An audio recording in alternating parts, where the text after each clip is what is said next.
We know President Obama and the drug industry reached a deal on health care reform that involves billions in concessions, but we also know the industry will spend some $150 million to lobby for the president's overhaul plan in television ads. But this morning, there's a report about what the White House may have promised drug makers in return in a so-called backroom deal. Ryan Grimm wrote about this for the Huffington Post, broke the story there. He joins a meeting this morning from Pittsburgh. Ryan, in a nutshell, what's the story?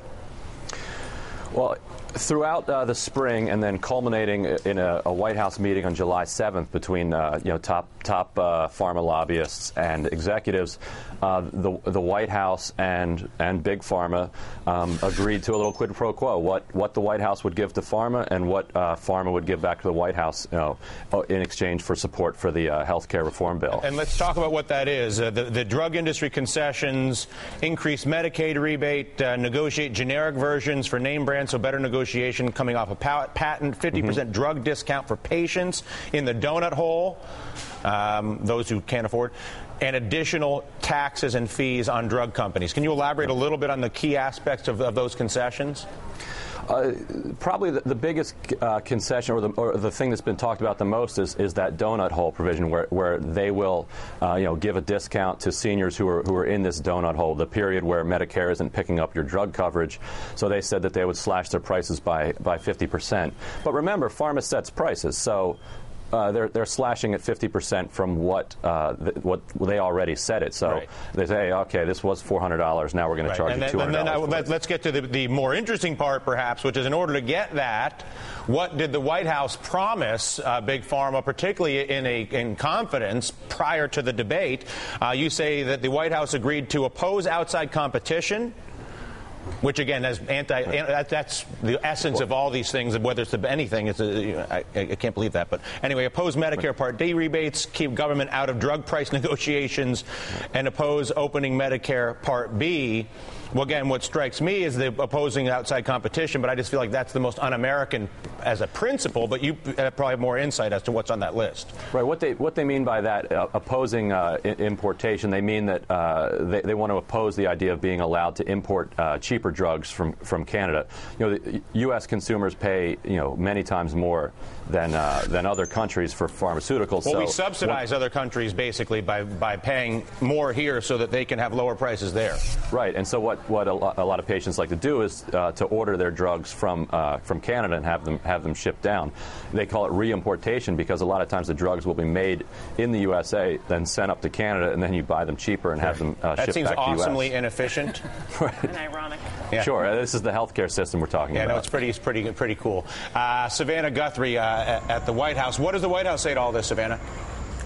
Well, look, I think they say that memo does not reflect the deal that was struck, but there is a deal, and from the White House perspective, it's a simple one. The pharmaceutical industry agreeing to $80 billion in savings, no more, no less. And that alone has infuriated some members of Congress who think, wait a minute, we're not allowed to wring out any more savings out of the pharmaceutical industry? Are you kidding me? The White House bound us to this deal.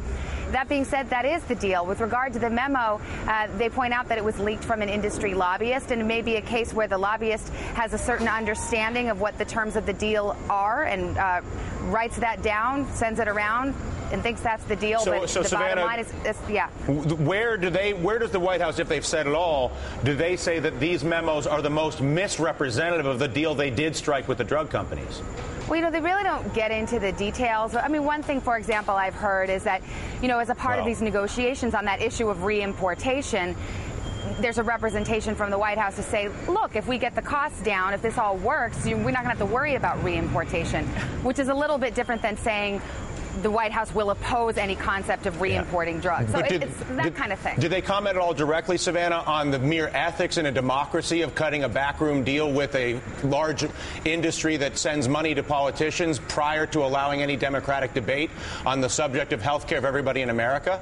Well, Robert Gibbs talked a bit about it, and he said, look, we think it's important to have industry at the table. And so that's why they made the deal. They think that, ultimately, and in fact, if you look back in the first efforts at healthcare reform in the early 90s, the industry largely opposed healthcare reform. This time they have a seat at the table. Sure, they're motivated by self-interest. That's not shocking. But they feel it's important to deal with the hospitals, the doctors, the insurers, and so forth to try to extract the best deal they can get. Actually, I want to play you a soundbite from the briefing yesterday, an exchange between Chuck Todd and Robert Gibbs. Listen.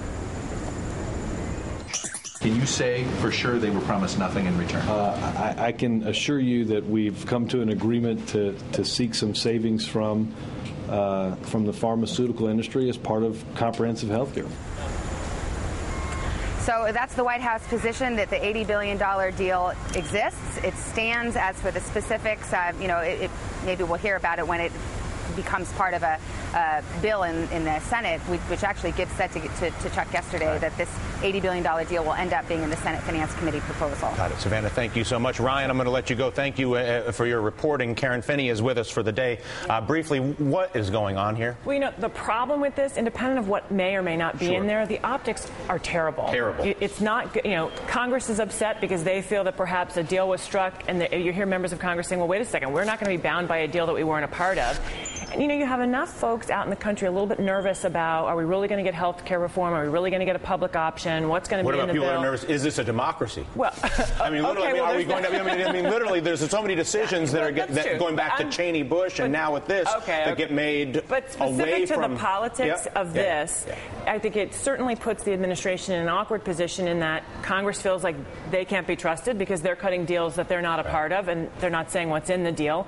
And the American public is saying, well, wait a second, it's important to have pharma at the table, but what deal are we cutting here, and how is that going to impact me?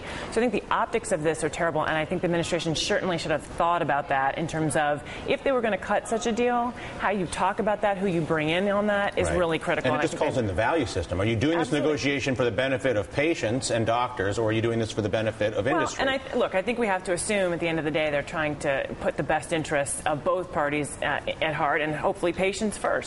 Yes. Let's see the action. I want to see the actions. I love the assumption.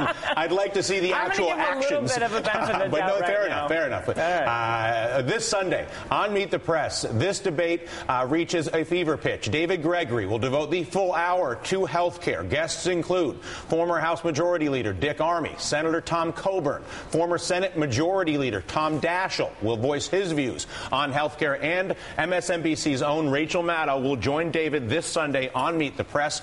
Check your local listings. That a program certainly worth watching.